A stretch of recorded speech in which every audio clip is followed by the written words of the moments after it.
Shoqata Projekti Shpresa shënoi sot 30 vjetorin e themelimit të saj me një aktivitet të zhvilluar në ambientet e Hotel Koloseu, duke sjellë në vëmendje 3 dekada për kushtimin ndaj komunitetit, shërbimit social dhe mbështetjes për personat në nevojë. Në fjalën e tij, presidenti Luiç Mila falenderoi bashkëpunëtorët ndër vite dhe theksoi rëndësinë e vazhdimit të misionit human.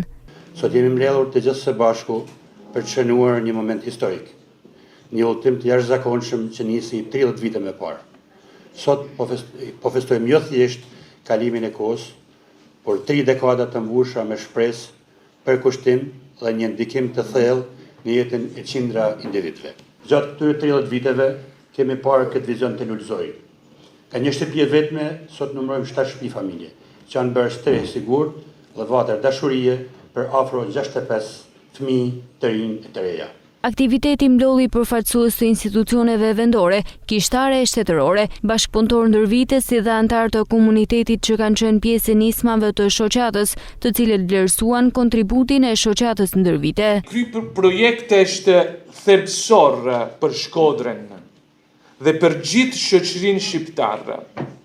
Një pasqyrë e vërtetë e njerëzimit. Mbështetja për këtë projekt është një detyrim moral e shoqërore, jo vetëm një akt bamirësie. Shtëpia e Projektit Shpresa është një familje e madhe dashurie, ku përkujdesja, ku mbrojtja e këtyre personave me aftësi ndryshe apo të kufizuar, janë dorëzuar nga familjarët e tyre dhe tashmë ata vazhdojnë jetën të qetë, sepse fëmijët e tyre kanë mbrojtjen e pa diskutueshme dhe përkujdesjen njerëzore.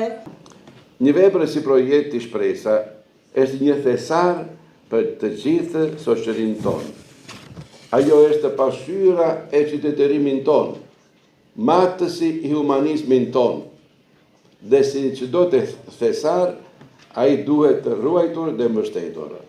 Si shërbim social shtetëror, jemi krenar për bashkëpunimin tonë të gjatë dhe qëndrueshëm me këto shoqat. Bashkë kemi ndërtuar ura besimi, kemi përballuar sfida dhe kemi krijuar modele konkrete për kujdesin social të integruar, aty ku puna e përditshme në fakt profesionalizmi dhe dashuria për njeriu bëhen një.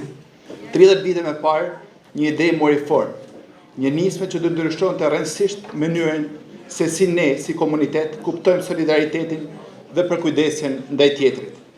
Kjo shoqat nuk u mjaftua me ndihma materiale apo ndërhyrje të rastishme. Ajo solli një mënyrë të re për të parë njeriu me dinjitet, me dëmshuri dhe mbi gjitha me shpresë. Sa të falenderojmë dhe të flasim, nuk mundena me ia dhënë hakun veprës edhe ndikimit jashtëzakonshëm që ka pas në jetën e këtyre njerëzve. Ndikim që unë kam pas fatin me pa për gjatë vizitave të mia tek qendra juaj 6 vjet. Në fund të aktivitetit u ndan mirënjohje për bashkëpunëtorët, partnerët dhe antarët që kanë kontribuar ndër vite në misionin e shoqatës.